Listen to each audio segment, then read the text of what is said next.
we're going to just dive straight in. Is that okay? And we were sent questions. These are all questions that came in last week, and I'm going to attack them, I guess, from a more prepared basis. So I had a look at these during the week and sort of looked at how I'd respond to them. So I'm going to be off the cuff is what he's saying. And Pastor Sue, and we thought that would be good. Which could be slightly hilarious. Yeah, this will be the spontaneous reaction, and mine will be the time to have a bit of a think about it reaction. How's that? Yeah. Okay, that's how we decided. So the first thing we're going to address is communication. Some questions that came in that we could just loosely group under communication. How do you handle different financial habits in marriage? One is a spender and the other is a saver. And we're not using any names. But you can probably guess. You're going to go spontaneous first, Was aren't I? you? Yes. I think, we talked about this a little bit last week, but I think different families of origin, we've had to just meet in the middle, to be honest. I've learnt things from Chris that I hadn't considered before as regarding our finances, because I'm really good at the moment. He's very good at planning. So I've learned things from him, but I think also Chris would probably say that he's learned things from me where it's like, let's not just keep it all there, let's actually enjoy the moment occasionally. But we've had to really navigate that, and I think we've had to be robust about it. Because for a long time I felt like Chris had a visual of me driving down the road in my car throwing money out the windows, which was paying the bills I don't consider to be throwing money out the windows. And often he would make comments, uninformed comments, like, I don't spend any money. And I'm like, that's because you don't buy the groceries, you don't pay the bills, and you're very inexpensive to keep running, which is lovely. And I never buy nice shirts. No, I buy them. So that would be my spending. So we've had to navigate that and communicate very honestly and openly about it. But I think it's not only brought us closer together because now we have a common goal, but it's also been beneficial for each of us to see from the other person's perspective. And I'd like to throw in what's going to be a very common theme through all of this, and where we really began the week before we spoke about marriage, we talked about building a relationship, a romantic relationship appropriately. And this is why we've stressed friendship in the relationship all the way along. When you talk about being able to communicate, being able to negotiate, it's all based on a mutual respect that starts actually in a friendship. Really wanting to know this person, wanting to be with them. Otherwise, it just ends up a scrabble for the loose ends. Just ends up a fight over who gets what. And so I think that friendship early in the relationship, this is where you learn to communicate, to resolve conflict, to negotiate, to prefer one another. And I'll reiterate it without harping too much, but I will reiterate what I said. Prematurely introducing sex into a relationship will weaken the need to develop all of the above by introducing intoxicating hormones that dull the pain of disagreement and camouflage otherwise obvious pitfalls and shortfalls in your relationship.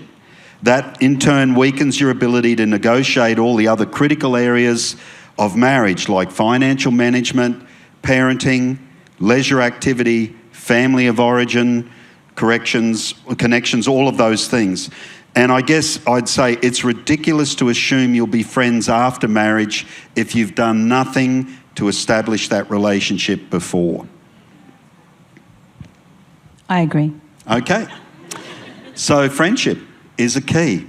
Another question, how to remain on the same team with a house full of teenagers and bring the teens up to be passionate about Jesus?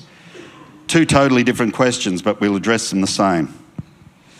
I've always looked at life a bit like seasons. Nothing is forever. Teenagers, although they may feel like it, are not forever. They do grow up and leave home. It's nice. Their frontal lobe does eventually mature. But I think it's a season, and so you have to navigate seasons differently. You wouldn't get in your car on a sunny day and navigate the road like you would if you were in the middle of a snowstorm. You have to navigate for the conditions. So for us, we've always tried to take our kids sometimes reluctantly, on the journey, but also, I think who you are as a couple and the way you do life is what impacts your kids more than anything, even if they don't articulate it when they're teenagers. So we've always tried to keep it fun and light, and our it's been difficult because we're pastors, and apparently if you listen to our kids, that is the worst thing you could ever be on the planet as a parent, is a pastor. So unfair. But we've tried to make it fun, engaging. We've tried to really emulate the kind of life that we want them to have. So it's like, even when it's tough, it doesn't mean we dig a ditch and sit in it. It's like, no, we just keep going, we keep it fun, we keep our relationship with Jesus fun, engaging, we're growing. I think, is that all right? Yes. Okay. Yes, you're the spontaneous one. I'm the spontaneous one. Also given to talk too much. I just, being really honest, I think teens probably brought more tension between us in parenting than any other stage, without a doubt. It's amazing how you think you're on the same page till you have a teenager. And just simple things like, when do we let them have a phone or whatever. And I must say that they are massive life decisions that previous generations did not have to deal with. And I do think as parents, we've got to be careful that we just assume that. Culture wants our kids to grow up so fast. And but it's amazing how that can bring tensions where one can see it as, it's an innocuous thing and it'll be really cool for them, and the other can go see nothing but pitfalls. And so that definitely brought tension in. I think one of the critical things that we've done, and I'm not saying we've done it well, and I really do wish some of our kids were in a different place to where they are now, but I do think what we always came back to was putting our marriage first. Because when real tension can come into the home like that, the danger is that husband and wife polarise and away from one another, and polarise to a child or whatever. And I think it started with you too. You want it to end with you too. And your marriage is the priority. It seems counterintuitive, but it's the priority over your children. Is your relationship, because the best thing you can give your kids is a stable, happy home, is the number one thing we can give our kids. So, and I know it can be really difficult with parenting and seeing it in different parenting styles, but somehow you've got to fight to stay on the same page. And then ultimately, can I just say to Christian parents, I take my hat off to anyone who's got all their kids through following Jesus. And we're still believing that for all of our kids, and we've got every end of the scale, from those that have hit the bullseye to those that we're still trying to find the arrow. And at the end of the day, I do think kids are kids. We've had 3, which means we could write 3 totally different parenting books and sound right in each one of them. Because kids are kids, and there's only so much that you can actually control. So I wish you well. I would say, though, back to the marriage side of it, I've learnt to appreciate the things that Chris brought to the equation that I didn't have.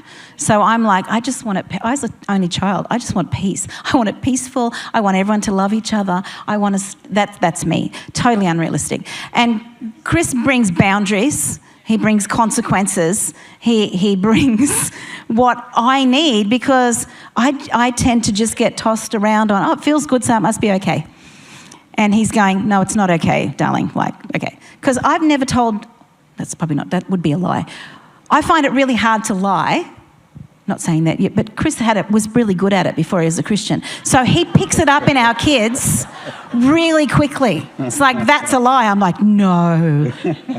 Babe, no. Yeah. So it's actually been a benefit to us to be so different, I think. That's very gracious, darling. You're very gracious. It was gracious to say that you're good at lying.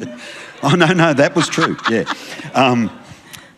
The friendship in relationship is often forgotten as the years go on. How do you keep the friendship part of the relationship alive and well? Great question. And these are all, by the way, I didn't start with the scripture ones. We're going to get to that. I started with the highest voted questions. So on the app, and the app's up there, and you can ask further questions, which if there's some great ones in there, we might address them on a podcast kind of thing. But here we go. How do you stay friends? So how do you stay friends? How do you keep the friendship part of the relationship alive and well? Well, it's got to be a priority. If you've got a good friend, it takes investment. You've got to be intentional. Good friendships don't just happen. They might begin like that, but they definitely don't. They take time. I think of even just my girlfriends. It's intentional. We stay in contact. We encourage each other. How much more so? I mean, we live in the same house, but it doesn't mean that you are being intentional about building your friendship. So I think friendship is intentional, and friendship is doing things together. It's having fun together, and having fun doesn't take a lot of money. It really doesn't. No. It's just being intentional and spending time, I would think. Yep, absolutely. And I would say you've got to decide. You've got to decide never to not be close friends. That's a choice, because we've had plenty of opportunities to grow apart. As a young pastor, I pushed it way too hard, probably for the first 20 years of ministry, being out probably 5 nights a week, most weeks. And now I guard my staff team from doing it.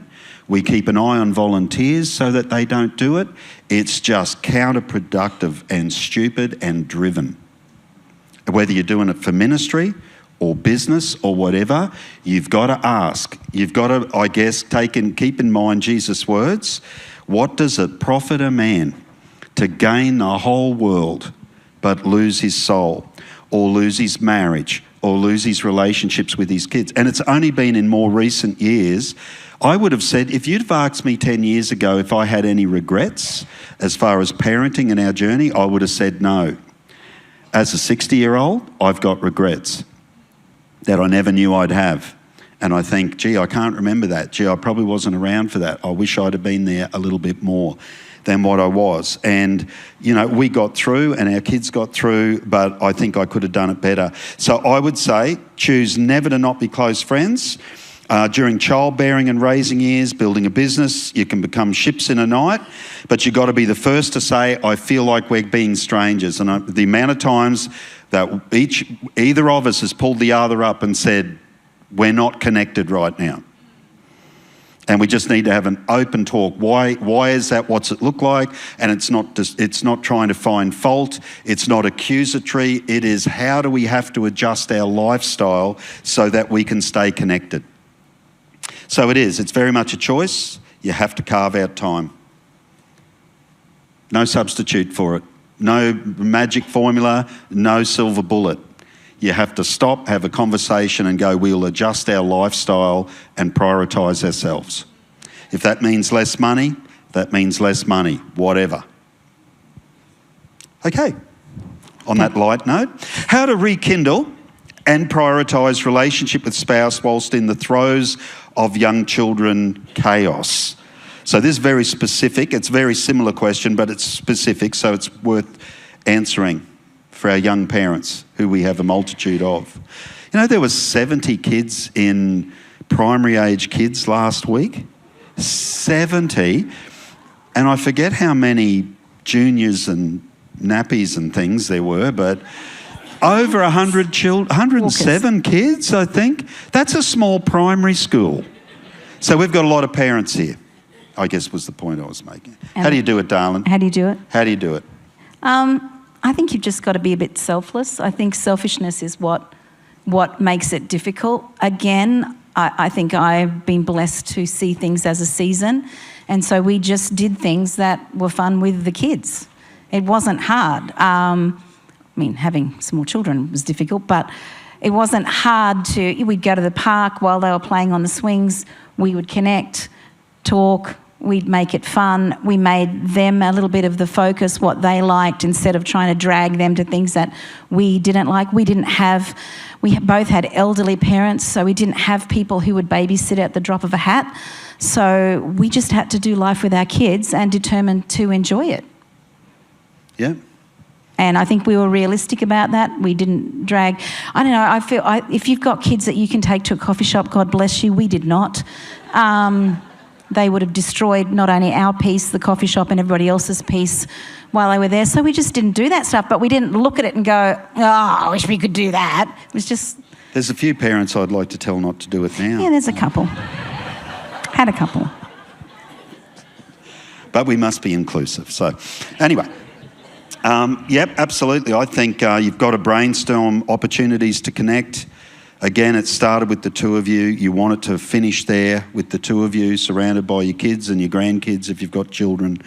It's a one, like Sue and I, honestly, we were sitting in our blow-up inflatable spa the other night. Don't knock it till you've tried it. Don't knock it till you try it.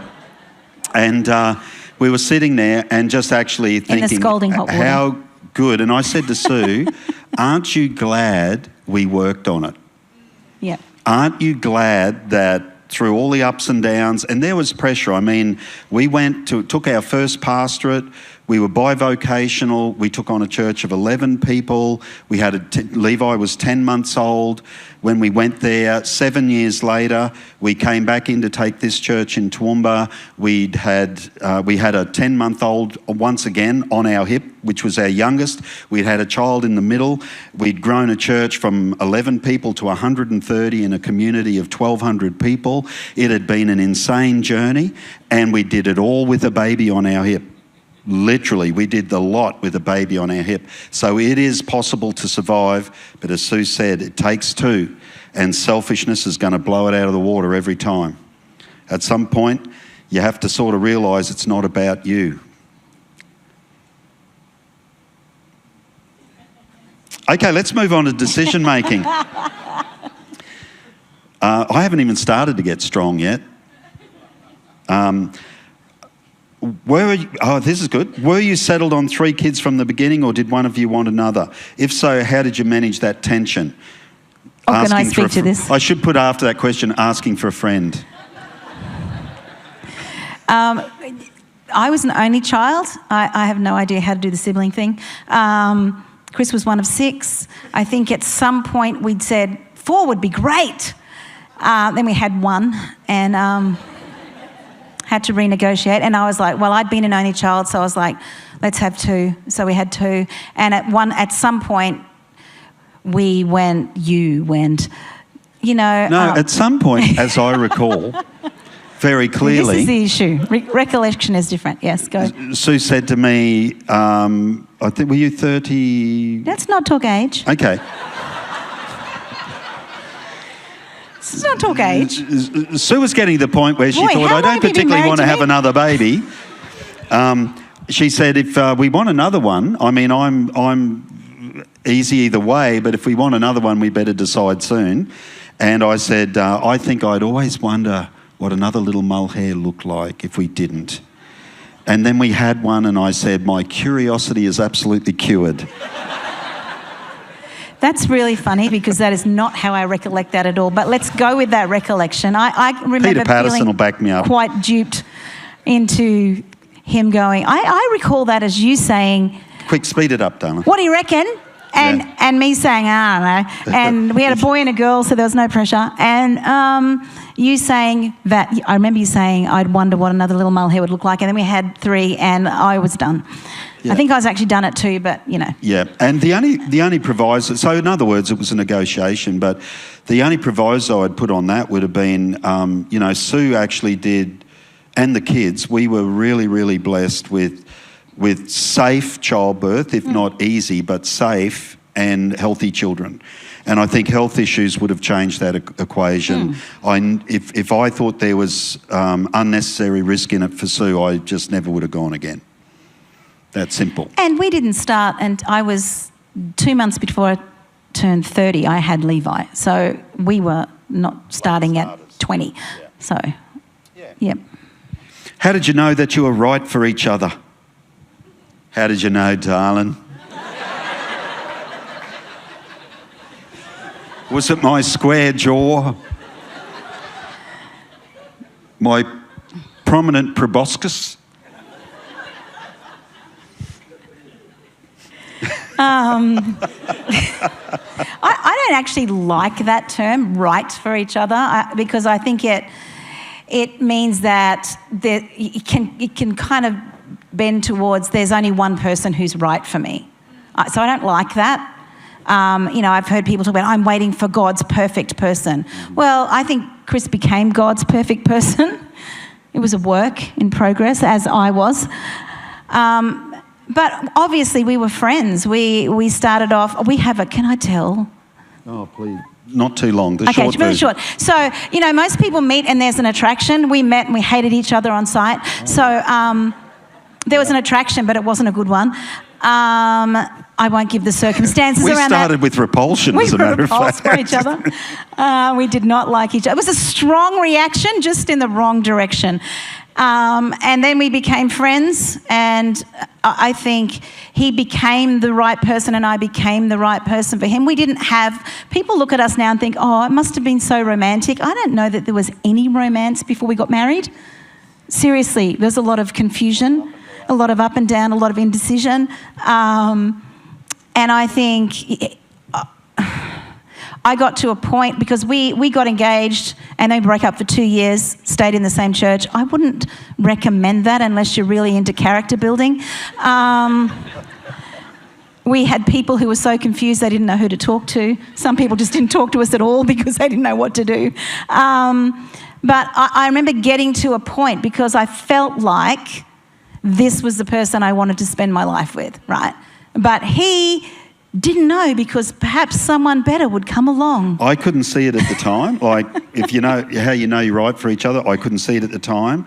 But Sue was fun. She was selfless. She loved me and I knew it. And then, because during all this, just to give it some context, I was suffering some form of post-traumatic issue. Yes. For 2 years, a very serious one.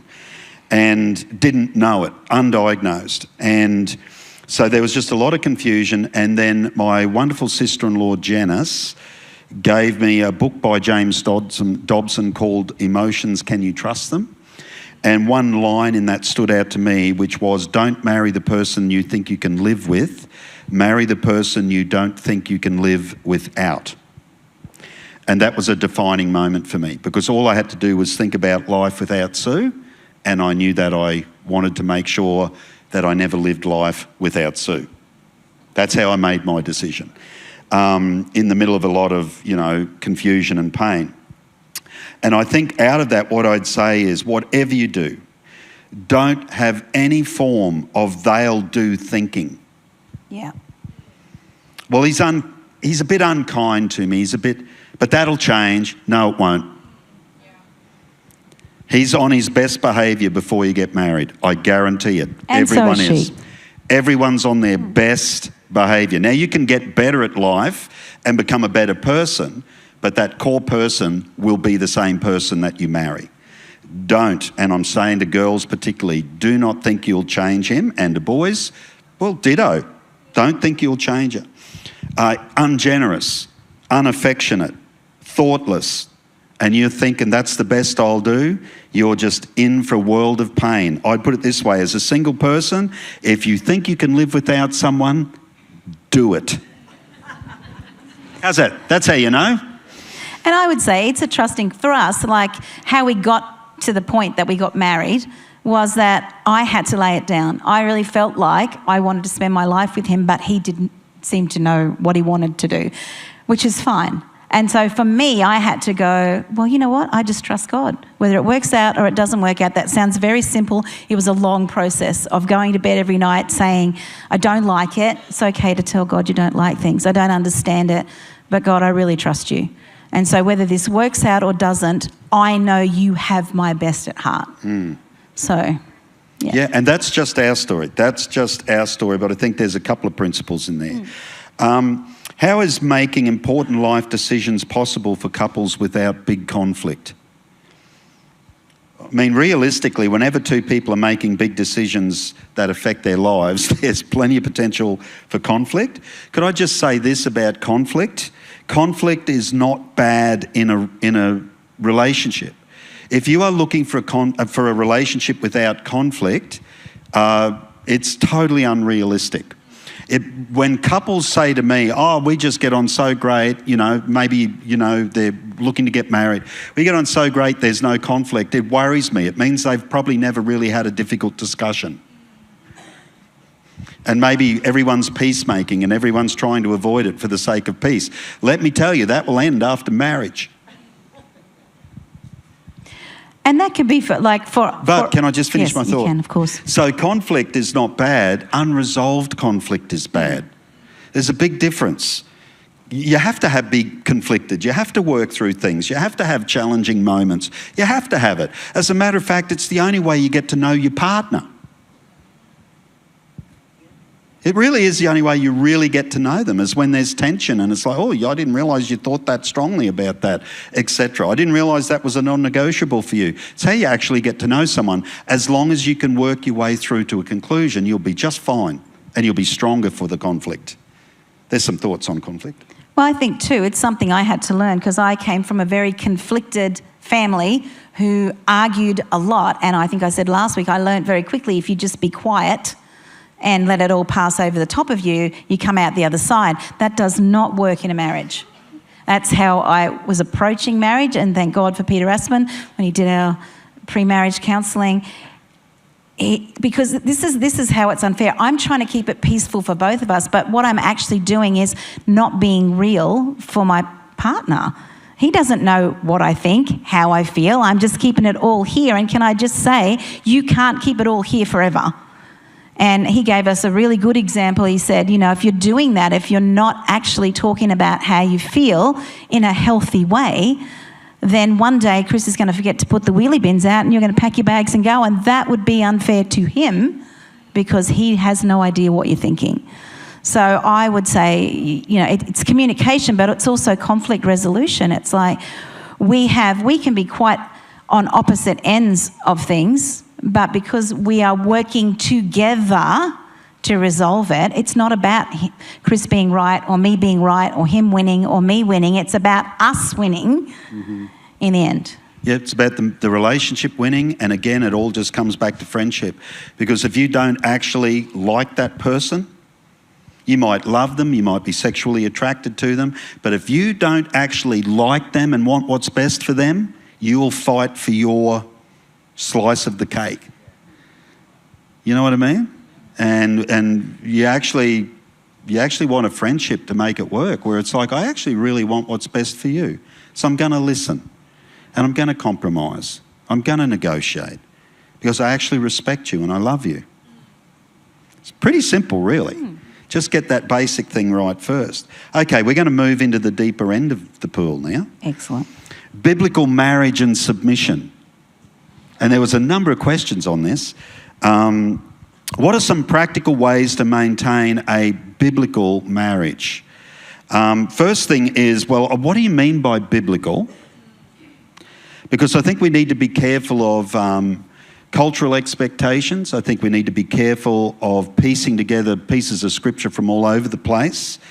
I do think that the New Testament gives us a pretty good overview and summary in one passage, which I'm going to read.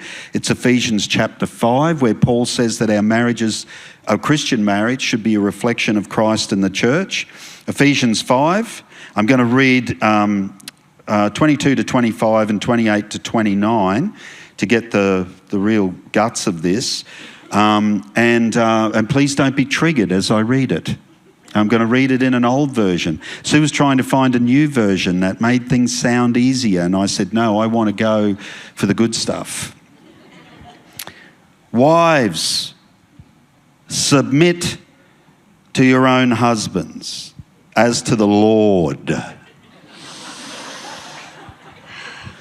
For the husband is head of the wife, as also Christ is head of the church, and he's the Saviour of the body.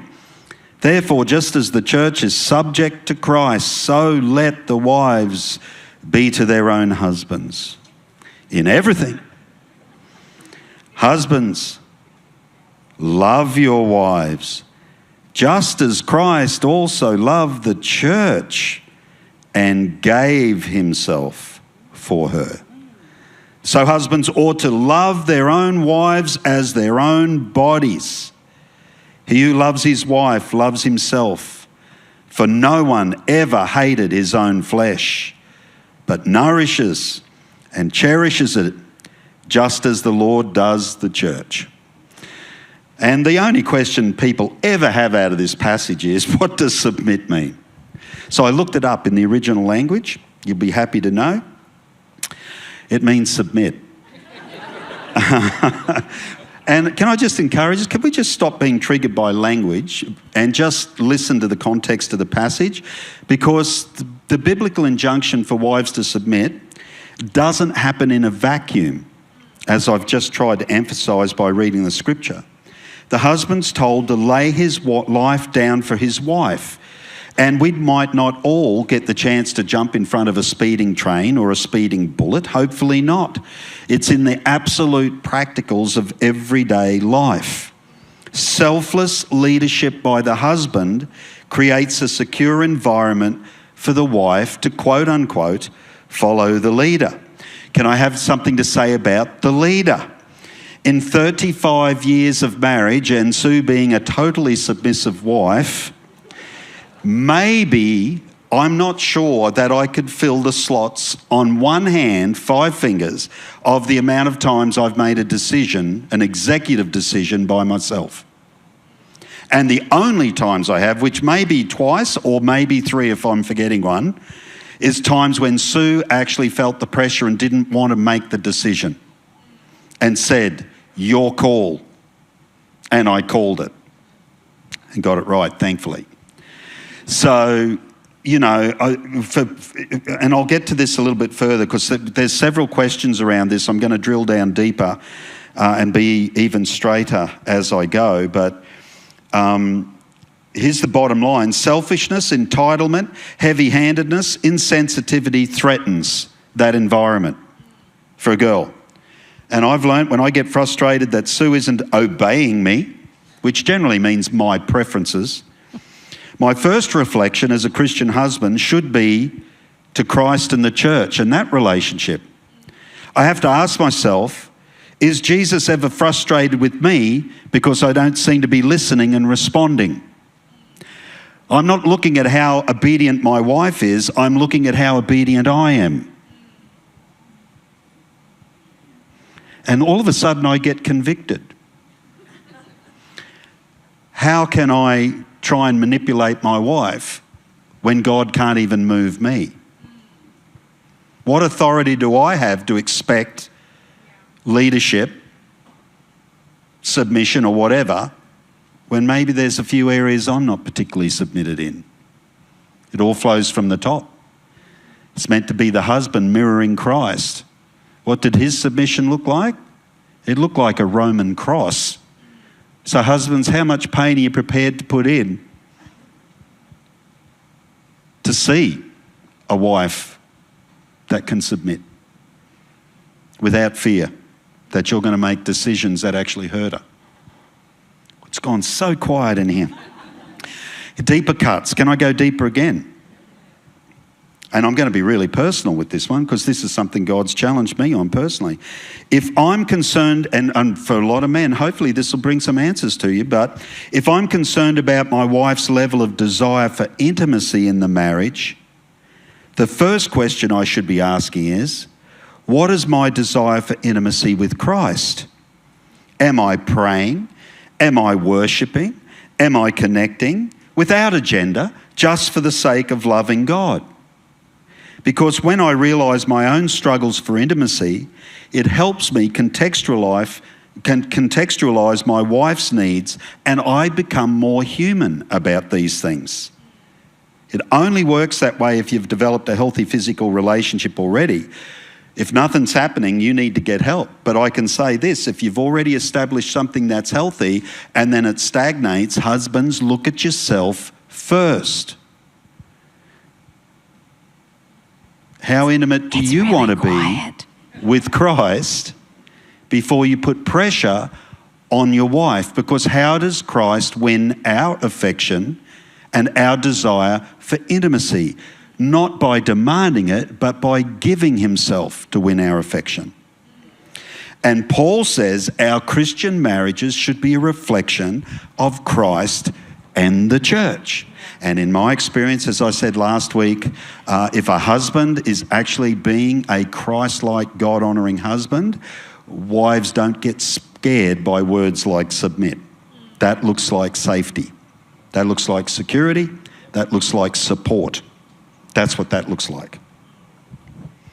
Did you have anything to say about that, darling, or have I verbalised enough? Oh, no, I think what you're saying about we get hung up on the word. And I think as women, we can't be choosy about the word, because I can think of an instance of a couple of years ago where someone was trying to break into our house. I was not the one. I was very happy to submit to Chris's level of aggressiveness. You didn't really have an option, and, I didn't get out of bed. Neither did I. I don't know what happened to me, but anyway. But I mean, then in that instance, was I happy to submit? Absolutely. I wasn't going to go out and confront the guy that was trying to break into our house. He was huge. I was happy. So we can't be, what I'm saying is we can't be choosy about that. Oh, no, I'm happy to do it then, but I'm not happy to do it there. It's a working together thing. Very good. And we're going to drill down further. Are you guys okay? We've only got a few minutes to go. We've got to hurry. How do you actually submit to one another? Practically, what does that look like without resentment growing? Can I answer it real quick? Please. Selflessness. You must have the genuine motive of wanting what's best for your partner as much as is practical, because it's not always practical. It's not practical for a husband to play online games with 3 screaming children in the house. I've got some advice for you, wives. Throw a bucket of ice water on him while he's doing it. If you can hit the computer, even better. Make him wake up to the fact that he's not a teenager, he has a family, and they are his priority. Maybe don't do that, but you know what I'm saying? It's not practical for the wife to expect a husband. When I came to give this example, I could not think of one, because Sue is actually selfish, so I put this in even though it's not true. Selfish? I mean selfless. It's like, am I? I was struggling to find an alternative, but girls, don't expect your husband to act like your girlfriend. That's the only one I could think of. It's just not going to happen. So submission, really, it's all got to be developed. We are inherently selfish. I think men more than women, from my own experience. And we've got to realise that and determine to work through it. Make it work together. In another place, Scripture says in 1 Peter 3, Peter says that you're heirs together of the grace of life. You're heirs together. Make it work together. Okay, if the husband is the head and the wife submits to the husband, what did this actually look like in a marriage today? How does each play? So how do you play your roles, it says. Okay, where I did want to address this real quick. Could I just scoot away? Yeah. We're running out of time. Because submission's been mentioned several times, I think it's probably because of poor teaching that leads to concepts that lead to abuse and control situations. Husbands, can I just say, if you've ever got to say, submit to me, I'm your husband, unless your wife has just had a mental breakdown, literally, it's a sure indicator that you've lost respect and you've lost trust. Your role is not to make her submit, but to find out why she can't. Maggie Thatcher said this, and I love it. It's a great leadership quote. She said, leadership is like being a lady. If you've got to tell people you are one, you probably aren't. Husbands, if you've got to tell your wives to submit, you're probably not loving her right. Want to finish on marriage hacks? Finish up a bit? Quickly. Yes. Real quick. What's some wisdom you can give to 2 people who are about to enter marriage together? What are some red flags you notice if 2 people aren't suited? Okay. I just thought of one before, as far as a marriage hack goes. Yep. I used to get really frustrated because I'm a talker. I don't know if you've noticed that. I'm a talker. I like communication. I like to know us. So Chris would come home from work when he was spray painting, and I would say, and there are about 1,000 people in this room that would do this, how's your day? And he would say, good. What'd you do? Painted cars. Did you have fun? Not really. Dumb questions. I had to learn that, one, when he first comes in the door, is not the time to go tag it with the children for a start. It's not the time to have a conversation about how his day was when I can clearly tell it was just like every other day. It's probably more of the time to actually just be nice. So I think a marriage hack is, for me, don't ask dumb questions. Timing is everything. And he's quite happy after dinner to talk about his day, but not when he first gets home. Is that okay? Yeah, that's great. Thank you. That's a great marriage hack. I'd say entering marriage, be totally honest about your past lives. Yes. Increasingly, I'm seeing issues created because people aren't being honest with their past lives. I think character was, you could almost assume character in our society once. Now you can't, sadly. It's unfair to do it any other way. Your partner deserves to know everything about you. A shock before marriage is a lot easier to deal with than one after. 2, be honest about your expectations. That's why we run everyone through a Prepare and Rich course. It's not a be-all, end-all, fix-all, but at least get honest with your expectations and what you want your marriage to be. And last one I'd say is vision together. Don't assume that you see your futures the same way. Don't assume it. One sees you living a certain lifestyle, the other sees the other. One sees raising kids this way, the other sees the other. You've got to talk through those issues and be really, really practical. And the more you can talk through those kind of issues, the less tension you'll have later. One of the beauties of us having such a tumultuous, drawn-out relationship is we did maintain the friendship as difficult as it was. And then when we did get married, we realised we'd pretty well had every argument already that we were probably nearly ever going to have. I don't think we actually had a stalemate argument till our second child was born 6 years later. So we literally had a 6-year honeymoon. Mainly because so much tension had been worked out beforehand. And I can tell you, that's the place to do it. Okay, what are some red flags, darling? Red flags? I would say, we touched on this before, there are some deal breakers, I think. If you really want something and the other person really doesn't, you won't change them by marrying them. I'll give you an easy example. If you want a family and the person you're with doesn't want a family, that's a deal breaker, unless you're willing to say, I don't want kids. If you want a certain lifestyle and that person doesn't, that's a deal breaker. If someone says they don't or can't trust you, that's a deal breaker. They're red flags, but I think it's that thing of, if you see things that are troubling and you ignore them. So I don't like how he speaks to or she speaks to other people when we're out. I don't like how he talks about other people. I don't like how that needs to be talked about before, because you will not change that person afterwards. You think you will. Your love will be just the oxygen that they need to breathe. It won't. All I've ever seen is it get worse, I would say. So. Yeah, and we're just going to finish with one that is, I've been told, I was really shocked by it, but apparently it's a thing called weaponised incompetence. I had not heard that till I heard this question, and all my young staff are like, yeah, that's a thing. Okay, so for all us older folk, I want to do it just for the fun of it. Is that okay? I sometimes feel my husband is using weaponised incompetence to get out of contributing to the home tasks, dishes, cooking, kids. He said he's just not confident. Yeah, that's what I did. I was like, really? Like, is that a thing? So I've heard it's a thing. Well, let's say weaponised incompetence is a selfish, immature crock. That'd have been my response. Dump him in the street penniless, and I guarantee he'll be alive in a month's time. He might be dirty, unshaven, and steaming mad, but he will survive. He will beg, borrow, or steal and become good at it very quickly. So one of two things may be happening, I'm not sure. He's a lazy bum, which makes him selfish, or he lacks confidence and needs to learn new skills. Let's give the benefit of the doubt. So, in the first instance, a bucket of iced water over him in bed to wake him up. In the second incidence, encouragement under instruction to help him grow.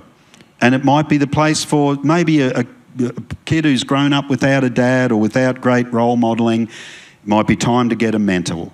Get someone who's happily married and a good solid guy and get him beside him and help him coach. And that's a positive outcome. But I'm telling you, that weaponised anything weaponised in marriage is out. It's in the title, isn't it? So that's got to be moved through really, really quickly. Amen. I hope that's been helpful. We've got other things. It looks like we're going to a podcast. It's possible. Like, I mean, what are we, 35 years? We've known each other for 39. Yes. I still like him. He's still fun. Some days not so much, but most of the time, yes. We still have fun. It's not boring. We don't let it become boring. Yeah.